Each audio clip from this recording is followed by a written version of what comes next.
law of compensation. This is basically saying that you reap what you sow. So all the work that you put in will be brought back to you in some way.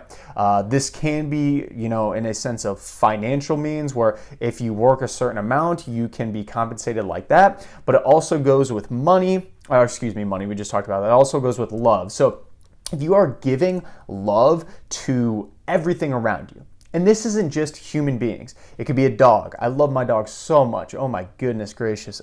Sky. I've done a couple videos on her, and just such a darling to me. I actually just taught her how to shake, which was a really fun thing for me. But beyond that, non-material things. You can bring love to this thing. And I can say for this pen, I love this pen. This pen has allowed me to write out this entire list of things that has been able to create this wonderful video for you all to learn from.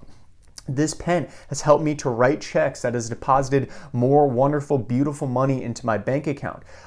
This pen has allowed me to just be creative and journal and write things in gratitude, right? This pen has allowed me to write a smiley face on this paper that just seeing it makes me a little happy. So this pen, if you can appreciate stuff like this as much as you appreciate getting the $1 million, getting your new home, etc., the law of attraction will rapidly bring more and more and more things that are pure positive energy into your life.